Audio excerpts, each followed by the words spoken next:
When Hollywood legend Clint Eastwood walked onto Jimmy Kimmel Live, viewers expected promotion for his latest film. What they got instead was television's most uncomfortable showdown in years, as the 94-year-old icon abandoned Hollywood pleasantries and confronted a host who wasn't prepared for a man who'd spent decades playing characters who don't back down. Welcome back to the show, everyone. I'm beyond excited to introduce our next guest, Jimmy began with his trademark grin. He's a Hollywood legend with a career spanning 7 decades. Please welcome the one and only Clint Eastwood. The audience erupted as Eastwood strode onto the stage with the same commanding presence that had defined his career. At 94, his pace was measured but purposeful, his eyes sharp and assessing. The applause seemed to wash over him without effect, as he gave Jimmy a firm handshake and took his seat. "It's great to have you back on the show, Clint," Jimmy said, visibly excited. "Your new film, Final Stand, is getting incredible buzz. People are saying it might be your best work in years." Eastwood nodded slightly. "It's a project I felt needed to be made," he replied, his voice that familiar rasp that commanded attention. "It deals with some uncomfortable truths about what happens when society stops valuing wisdom and starts worshiping noise." Jimmy smiled, sensing the serious tone. "Well, before we get into that, we've got a fun segment planned. You know, since you're famous for those intense standoffs in your westerns, we thought it would be hilarious if you had a staring contest with our sidekick Guillermo." The camera cut to Guillermo, who was dressed in a poncho and cowboy hat, giving an exaggerated squint. The audience laughed appreciatively. Eastwood's expression didn't change. "I'd rather talk about the film, Jimmy. It's why I'm here." Of course," Jimmy recovered smoothly. "But you know how these shows work. We do a little fun stuff, then get to the serious talk. The audience loves it." He gestured toward the crowd, who applauded on cue. "I respect your audience enough to believe they can handle a real conversation," Eastwood countered, leaning forward slightly. "The film addresses what happens when entertainment becomes a substitute for substance. Seems relevant right now." Awkward tension descended. Jimmy glanced at his producers off camera before forcing a laugh. "Well, we'll definitely get to that. But first we have this great montage of your famous one-liners that we've remixed into a rap song. Let's roll that, shall we?" Before Eastwood could object, the screens displayed a gaudy, auto-tuned compilation of his most iconic lines from Dirty Harry and his westerns, set to a thumping beat with animated graphics. As the clip played, the cameras caught Eastwood's face hardening, his jaw clenching visibly. When the monitors returned to the live feed, the studio fell uncomfortably quiet. Even Jimmy seemed to sense he'd miscalculated. "So, what do you think?" Jimmy asked, his smile a bit less confident. "Pretty cool, right? Is that what you think my life's work amounts to?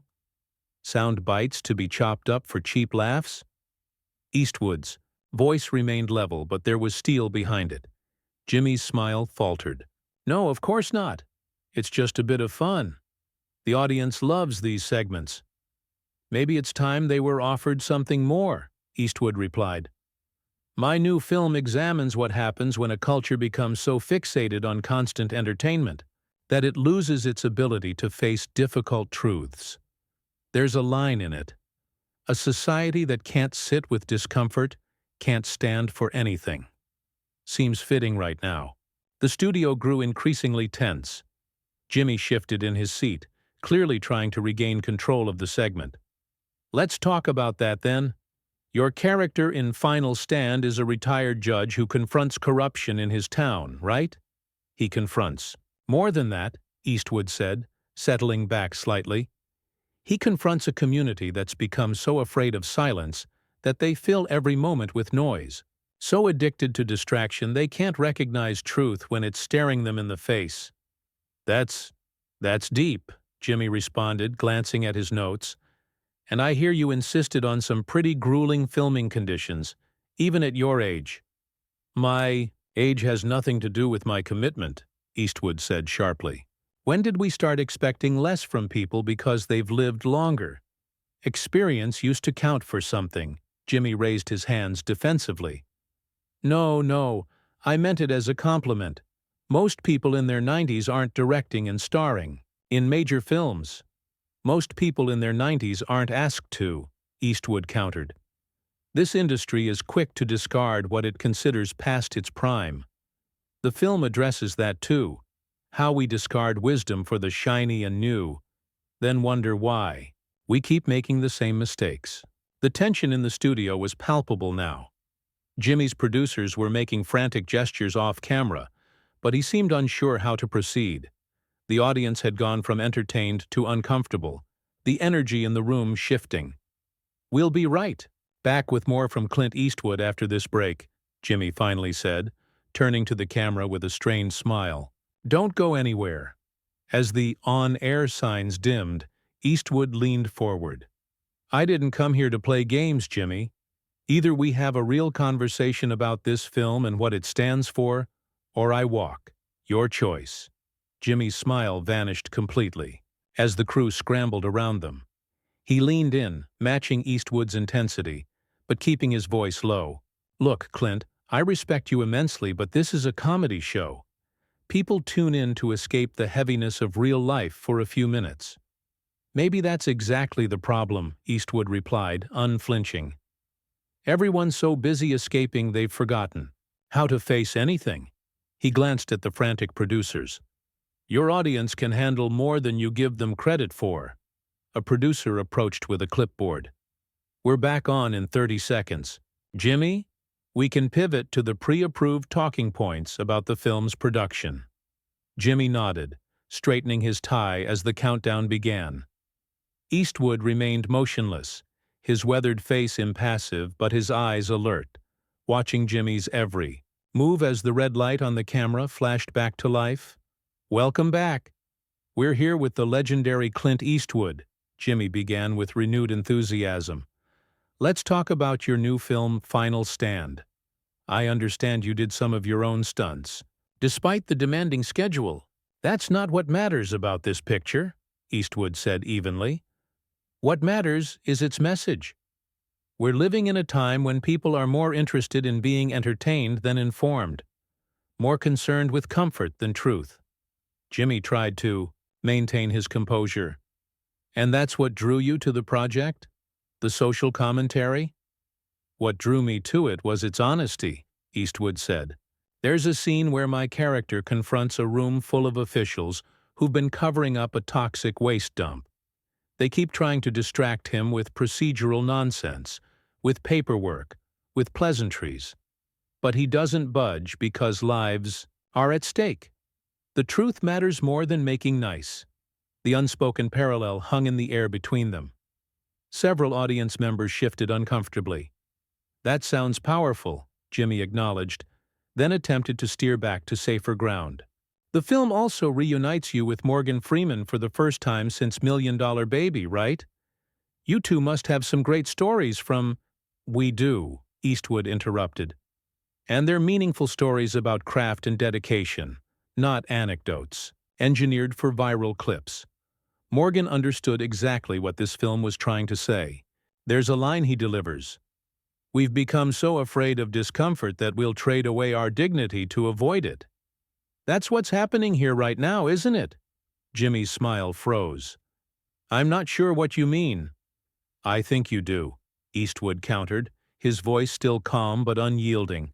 "This format requires everyone to play along, to pretend that surfacing conversation is the same as substance. It's all carefully designed to sell products during the breaks, without challenging anyone too much in between.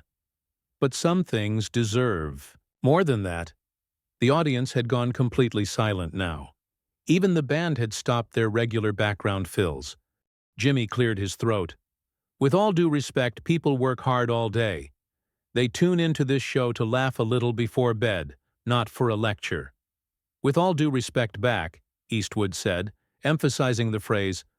"Maybe assuming your audience only wants fluff is its own kind of disrespect." The film grossed $80 million in its opening weekend because people are hungry for stories that don't talk down to them. Jimmy's producers were making slashing motions across their throats off camera, but he pressed on. Nobody's talking down to anyone. We just have a format that works. Works for whom? Eastwood asked. For advertisers? For ratings? What about for the culture? For substance? For truth? Jimmy's facade of professional cheerfulness finally cracked. Look, I've been doing this show for 20 years. I think I understand what works in late night. And I've been making films for 7 decades, Eastwood replied without raising his voice.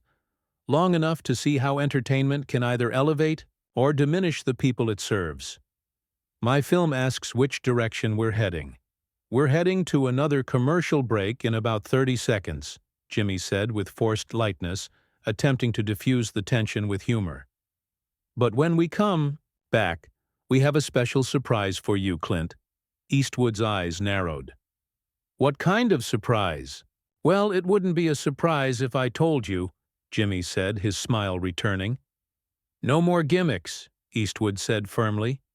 No more props or clips or manufactured moments. Just a genuine conversation about the work and what it means. That's what I came here for. This is what we do here, Jimmy insisted, an edge creeping into his voice. Every guest from Oscar winners to presidents comes on and plays along. I'm not every guest, Eastwood replied simply. As the 5 seconds cue came from the floor director, Jimmy turned to the camera. We'll be right back with more from Clint Eastwood, and yes, we still have that special surprise coming up. The moment the broadcast cut to commercial, Eastwood stood up. What's the surprise, Jimmy? The host sighed. We've got a group of Clint Eastwood impersonators who've been practicing your famous squint and make my day line. It's all in good fun. So my legacy is reduced to a squint and a line from 40 years ago? Eastwood asked, his voice dangerously quiet. That's what you think my work amounts to? It's a celebration of your impact on culture, Jimmy protested. People love your iconic moments. What they love, Eastwood said, are stories that respect their intelligence, not circus acts. The production staff froze, sensing the mounting tension. Jimmy's face flushed as he stood to meet Eastwood's gaze. With all due respect, Mr. Eastwood, every guest who comes on this show understands what we do here. We entertain. That's the deal. No, Eastwood countered, his voice level but firm. The deal is that I use your platform to discuss a film believe in, and you get the ratings from having me here. Nowhere in that deal did I agree to mock my own legacy. One of the producers stepped forward. We're back on in 15 seconds. I'm not doing the impersonator bit, Eastwood stated flatly. Either we talk about the film on its merits, or I'm done. Jimmy glanced desperately at his production team. Look, we can compromise. We'll cut the impersonators and just focus on clips from the new film instead. 10 seconds, called the producer. Eastwood didn't budge. No more clips without context. No more reducing complex ideas to sound bites. 5 seconds. Sit down, please, Jimmy urged. We can work this out on the next break.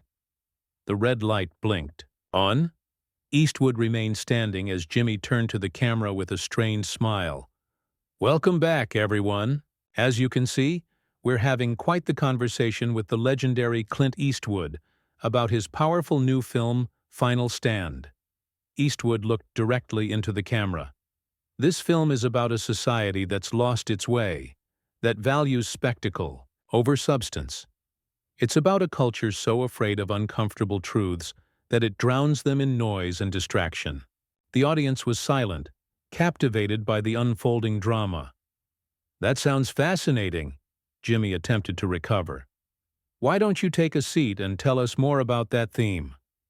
I'll tell you standing up, Eastwood replied. Because I'm at a crossroads.